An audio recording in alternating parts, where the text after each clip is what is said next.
Bueno, vamos a dar la bienvenida al embajador de México en el país, don Carlos Tirado Zavala, quien tiene un año y medio aproximadamente. Casi 2 y medio. Casi 2 años aquí en la República Dominicana. Le hemos invitado a conversar con él a propósito de los problemas que ha estado atravesando la hermana nación mexicana en estos días y ver un poco también cómo andan las relaciones bilaterales aquí, que está haciendo el embajador que en casi 2 años. Pero vamos primero a hablar de la situación de México. Todo el mundo se congratula del espíritu de solidaridad y superación que muestran los mexicanos ante dramas como estos.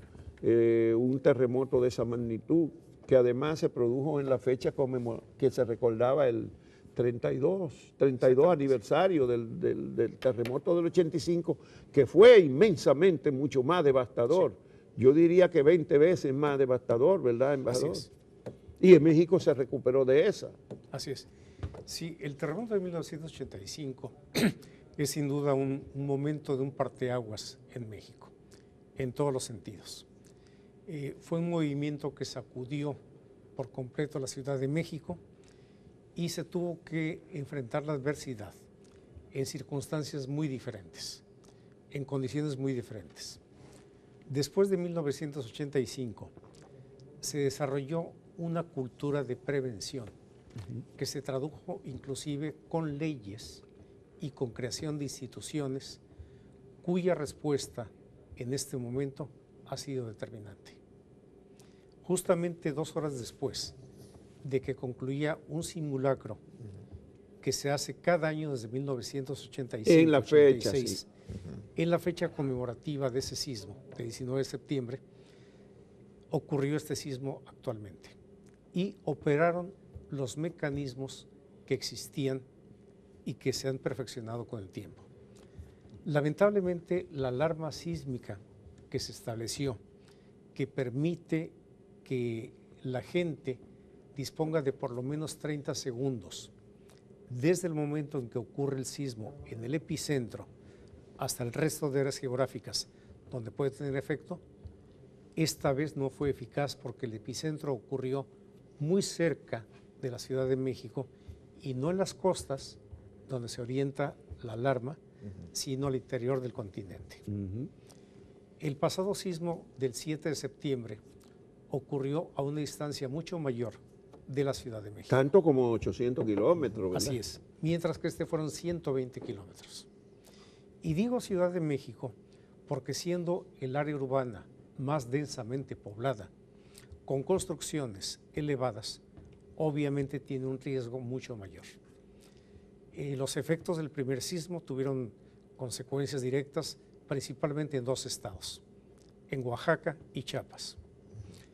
El número de víctimas, cada pérdida de humanos es importante, pero dado el tipo de construcción, fue menor el número de víctimas de lo que un sismo de esa naturaleza podría haber ocurrido, debido a que son viviendas unifamiliares, pocas construcciones altas y por tanto hay menos concentración de población.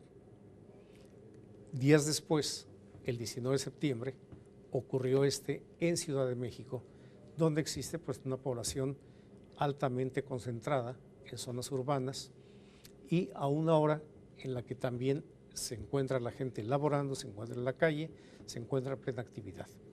Entonces, el número de muertos, sin embargo,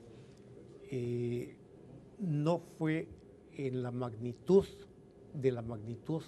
del fenómeno, cuyas características han sido muy diferentes al de 1985. No solo por la cercanía, sino también por la velocidad de las ondas expansivas. Y la duración también. Y la duración. Porque la del 85 duró más de 1 minuto, ¿verdad?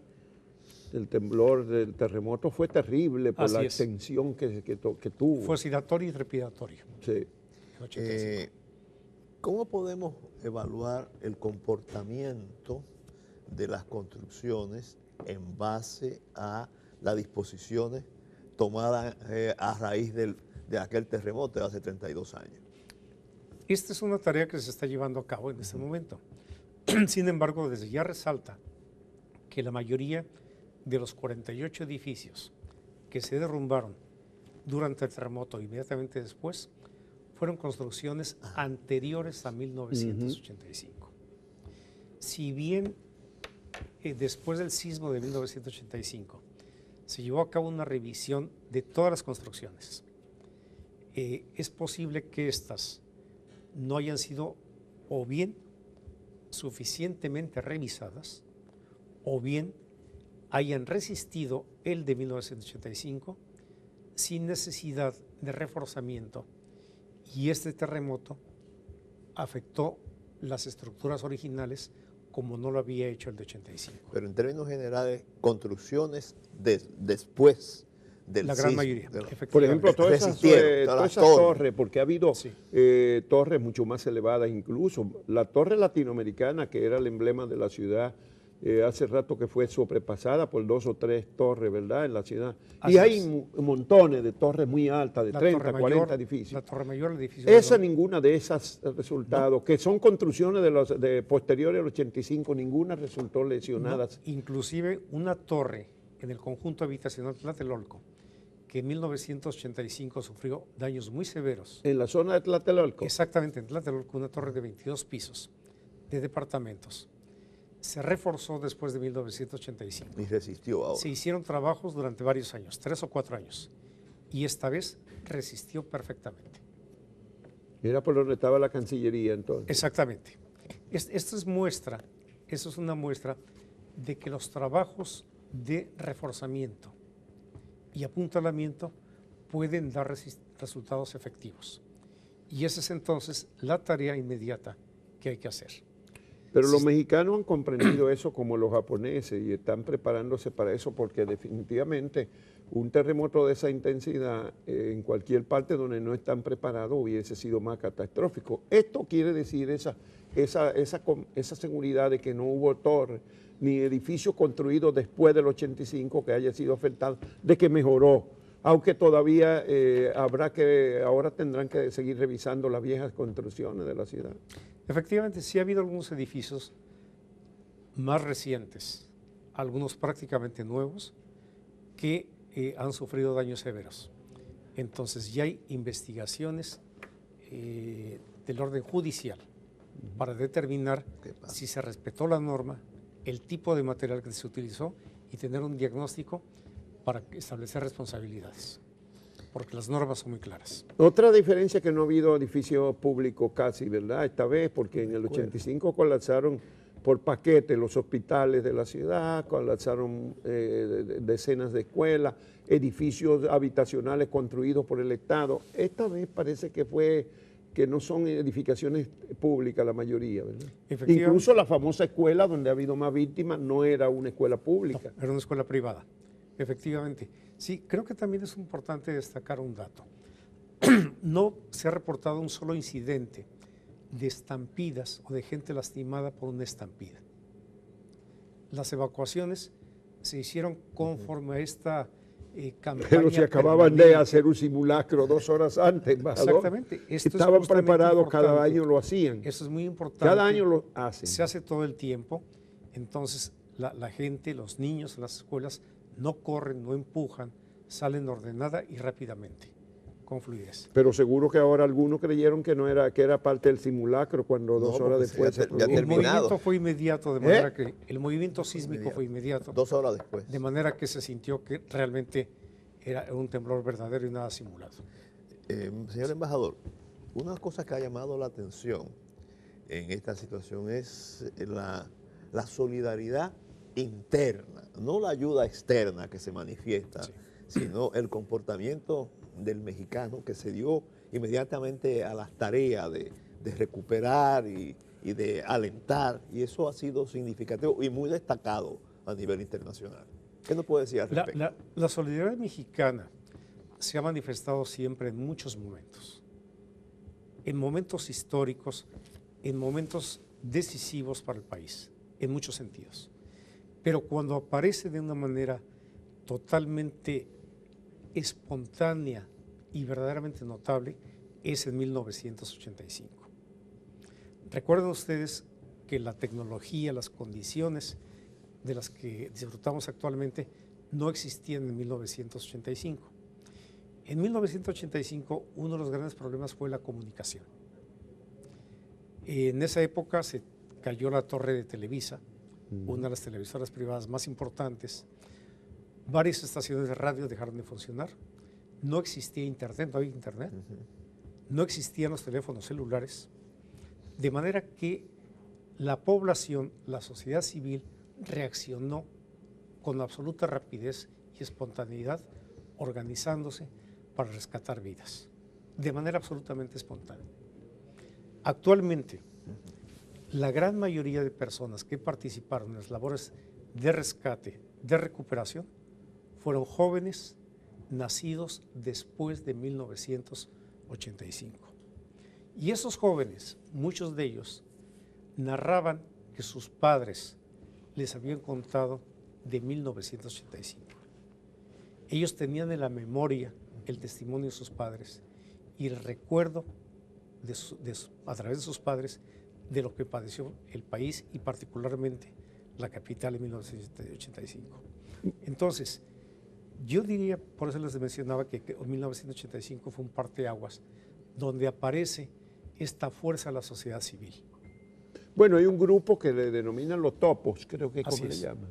Ellos se han mantenido desde el 85 como una asociación sin fines de lucro que está presta para ayudar. E incluso vinieron a Haití cuando el terremoto del 2010 fue. Aquí en Uno más Uno entrevistamos a algunos de ellos que pasaron por Santo Domingo para asistir en Haití al rescate de personas. Eso es una iniciativa particular de jóvenes, los sobre topos todo eran jóvenes, ya no son tan jóvenes, los topos pero se renuevan. Exactamente, los topos fue un movimiento espontáneo de un grupo que se organizó y a partir de la experiencia que adquirieron en 1985, siguieron capacitándose y adquirieron ese nombre.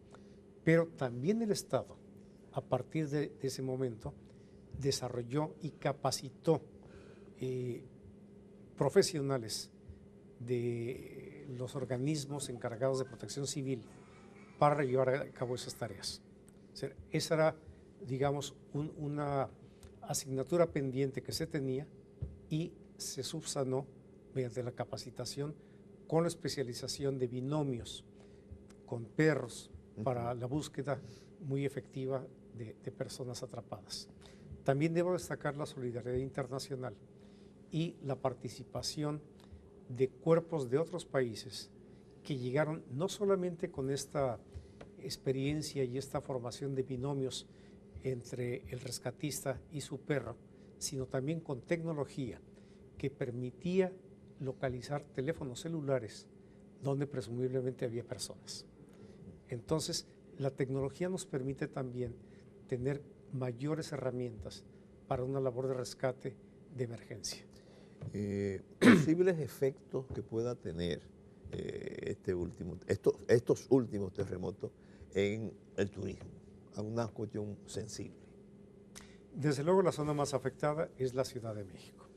La Ciudad de México es un destino turístico por muchos motivos, de diversión, de gastronomía, de compras, cultural, por muchos negocios sobre todo, es una de las áreas más afectadas. El resto de las áreas del país, que son de carácter turístico, en términos generales no han sufrido esos daños. Okay. Los destinos de playa prácticamente ninguno tiene daños. Los destinos de zonas arqueológicas tampoco tienen daños. Los destinos de zonas coloniales, de ciudades coloniales, en términos generales, tampoco. Sin embargo, sí hay afectación en iglesias coloniales, en monumentos de patrimonio histórico y sobre todo en la Ciudad de México. Sí habrá una afectación, por supuesto, hay una pérdida económica, ha habido cancelación de reservaciones, pero se está trabajando para mantener la promoción de los destinos turísticos y la rápida recuperación de las zonas. Bueno, nunca, seguro que usted no tiene una cifra, pero nunca a lo mejor se va a cuantificar cuánto invirtió el Estado para reforzar edificios después de la experiencia del 85, pero cualquiera que fuere la suma, supongo que estará más que justificada con lo que ha pasado y con los avances que se han logrado ahora, que se mostró ahora, ¿verdad, embajador? Absolutamente.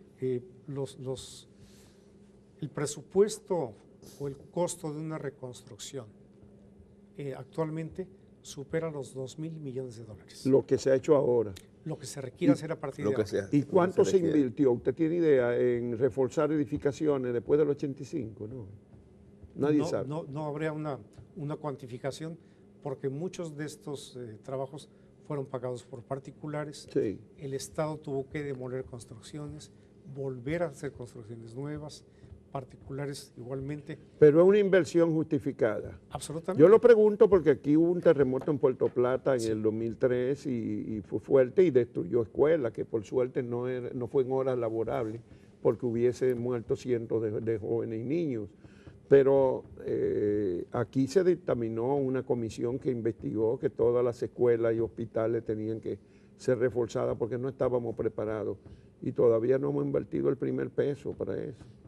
Hemos dejado el informe ahí tranquilo, secreto. Hablando de hospitales, hay historias conmovedoras. La televisión mexicana ha sacado distintos reportajes sobre la situación, cómo se vivía en hospitales. Hubo cirugías que estaban en pleno curso en el momento del sismo.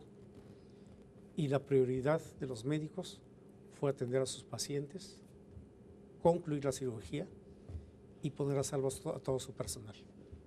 Ese es un dato realmente conmovedor Sí. de solidaridad. Y más de significativo por profesionalismo. cuanto en el anterior terremoto grande muchos hospitales colapsaron. Entonces los que estaban dentro de un hospital tendrían tendencia más al pánico, ¿verdad? Sí.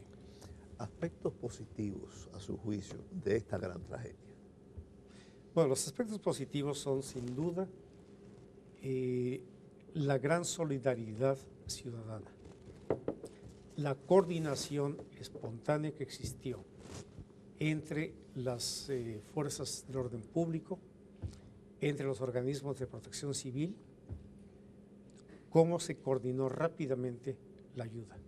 Debo destacar también que fue muy importante la participación del presidente de la República desde el primer momento en una coordinación de toda el despliegue de los planes ya desarrollados y que se aplicaron de inmediato. Un plan muy importante que se puso en marcha fue el Plan MX. El Plan MX coordina los distintos planes de otras instancias. Por ejemplo, la Secretaría de Defensa tiene el Plan Nacional DN3, que consiste en ayuda a la población civil en caso de desastre. La Secretaría de Marina tiene su propio plan. La Policía Federal su propio plan. Y el Plan MX coordina a todos estos absolutamente. Entonces creo que esta es una experiencia positiva de la importancia de contar con esos planes. Embajador. Se tiene, sí. Sí. Perdón, concluye. Se tiene también un fondo económico aplicable en casos de desastre. Este fondo es limitado, no es ilimitado, pero existe la previsión presupuestaria para responder. No encontró el fondo vacío. Existe la Y está se presupuestada. respeta. Absolutamente. Es única y exclusivamente para este fin. Ya. Embajador, las relaciones bilaterales, ¿cómo anda la relación México-República Dominicana en estos momentos? ¿En qué ámbito hay mayor dinamismo? Desde hace varios años, República Dominicana ha sido el destino de la inversión mexicana número 4 en América Latina. La inversión mexicana en América Latina se destina en primer lugar a Brasil, segundo lugar Perú, tercero Colombia y cuarto República Dominicana. Esto coloca a México entre los primeros inversionistas extranjeros en República Dominicana. El tercero, segundo, el cuarto, según se mida. Entonces, esta inversión genera empleo, genera impuestos y genera una vinculación económica muy importante entre los dos países.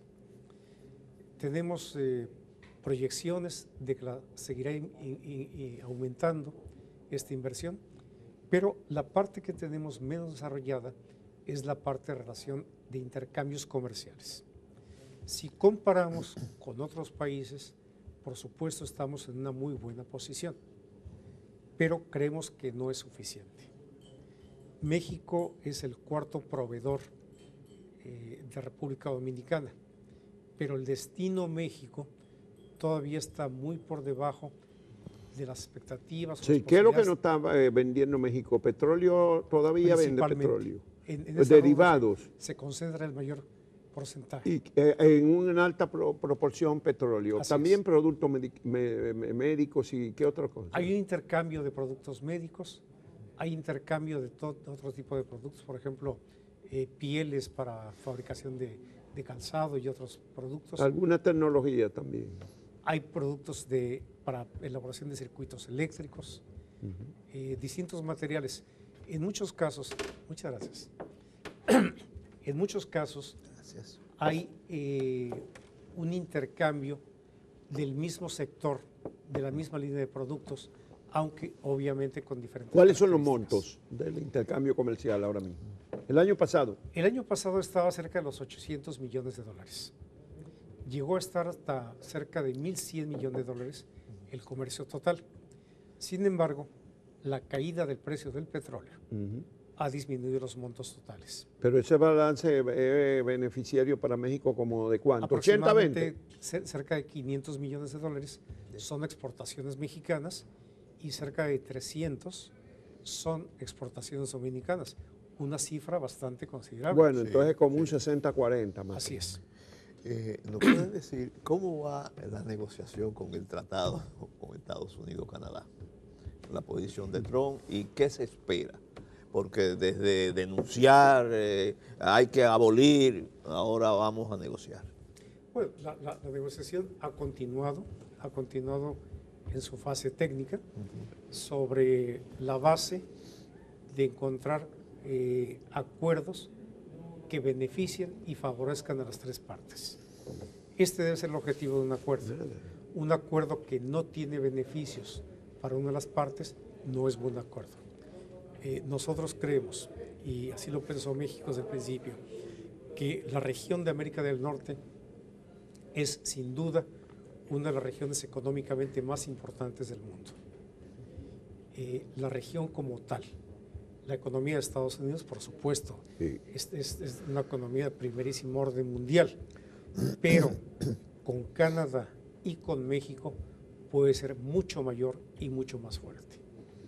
Y además se espera que aquella bravuconada termine realmente en ver lo que le beneficia a todas las partes. Los negociadores están viendo detenidamente la manera de actualizar el acuerdo que realmente necesitaba una actualización. Volvemos a las tecnologías. Cuando se firma, cuando se negocia el Telecán o NAFTA, no existía, por ejemplo, el comercio electrónico, que ya existe. No existía la cantidad de operaciones electrónicas financieras que ya existen. Los servicios que existen ahora no están contemplados en el Telecán porque no existían en su momento. Entonces, la perspectiva mexicana fue en un primer momento de coincidencia en el sentido de que era necesario actualizar el convenio, el acuerdo, y este ha sido el espíritu mexicano, de actualizar y de hacer del convenio un instrumento de desarrollo que convierta en una potencia América del Norte frente al resto del mundo y por sí misma que expanda su mercado y sus posibilidades de intercambios.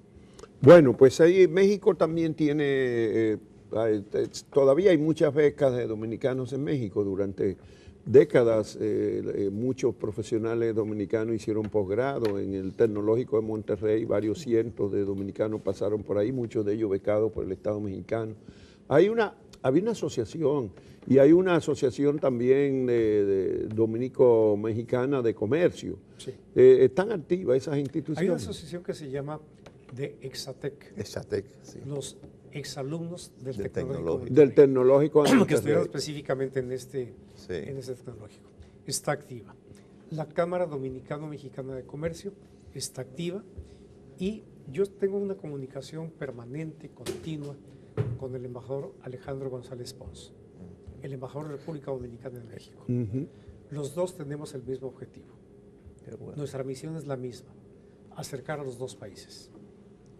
Trabajar en conjunto por el mayor número de acuerdos y de intercambios.